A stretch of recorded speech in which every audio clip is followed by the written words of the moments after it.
Mel Schilling's last moments played across screens and in the hearts of every person who loved her, and not one of them could hold back their tears. The woman who had spent a decade guiding strangers toward love on television, steady, warm, unflinching, was gone at 54, and what she left behind in her final breath was somehow even more powerful than everything she had given the world while she was still in it. Mel Schilling, who starred as a relationship coach on both the Australian and British versions of Married at First Sight, died on March 24, 2026.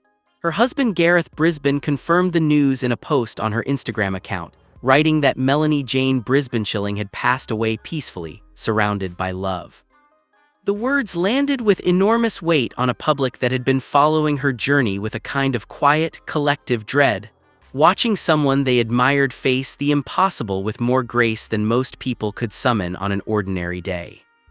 What made the announcement almost unbearable to read was not just the fact of her death, but the detail that Gareth chose to share about her very last moments. Believing the disease had taken away her ability to speak, he said she suddenly beckoned him closer and whispered a message for him and their daughter Maddie. The exact words were not shared. He explained that it took all of her remaining strength and that the gesture summed up who she was perfectly, because even then her only thought was for Maddie and him. That image, a woman at the very edge of life gathering everything she had left to speak one final time, not for herself but for the two people she loved most, is the kind of thing that does not leave you. It travels with you.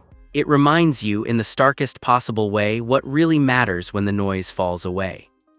Mel was first diagnosed with colon cancer in December 2023, after a tumor described as the size of a lemon was discovered during a scan. It was successfully removed and she was initially given the all clear. For a moment, it seemed like the story might have a different ending. But in late February 2024, during a routine scan, small nodules were discovered in her lungs. The cancer had spread. Over the following 2 years, while continuing to film Married at First Sight, she underwent 16 rounds of chemotherapy. That detail alone speaks to who she was, not just fighting for her life, but refusing to let the fight swallow everything else. She kept showing up. She kept doing the work. She kept being Mel. Over Christmas 2025, she began experiencing blinding headaches and numbness down her right side. After many tests, she was told the cancer had spread to the left side of her brain, and despite radiotherapy sessions, her oncology team told her there was nothing further they could do.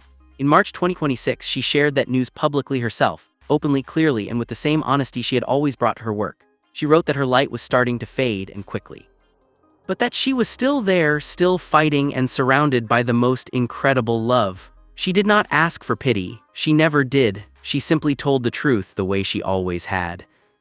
Her husband described her as a woman who, through 2 years of chemotherapy when she could barely lift her head from the pillow, never complained and never stopped showing courage, grace, compassion, and empathy, and never missed a day of filming. Those words stopped people in their tracks when they read them.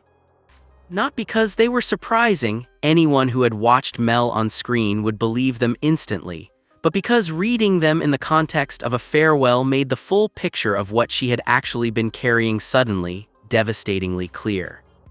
The tributes that poured in following the announcement of her passing were extraordinary in both their number and their depth. On the first episode of Married at First Sight to air after her death, her longtime co-star and fellow expert John Aiken opened with a piece-to-camera tribute to the MAFS matriarch, saying he was heartbroken, devastated, and finding it hard to breathe. At the end of the same episode, a beautiful montage played showing Mel's warmth, her laughter, her light, that surprised even devoted viewers who had not expected a second tribute. Many of them said they were not ready for it. Nobody was. Fans flooded comment sections to say that MAFS would never be the same, that Mel had been the calm and considered voice of reason in the chaos of the show, the steady presence that made everything feel grounded. Watching those clips play, her smile, her words, her extraordinary ability to make people feel seen and heard, with the knowledge that she was gone, broke people open completely. Fellow expert Charlene Douglas shared that she had been with Mel in her final days, writing that she would forever treasure the laughter, the memories, and the love they had for each other. She said Mel's love of life, jokes, and dancing would stay with her always, and added, "What I wouldn't give to be dancing to Beyoncé with you right now." That single line captures something essential about Mel Schilling, that even at the end, the people around her were not simply grieving a professional. They were grieving a friend who made them laugh and dance and feel like the world was bigger and warmer for having her in it. Halsey Brunson, another fellow expert, shared that Mel was tough, a straight talker, strong in every sense, but that when she spoke about her daughter Maddie and her husband Gareth, everything softened, her voice changed, her energy shifted.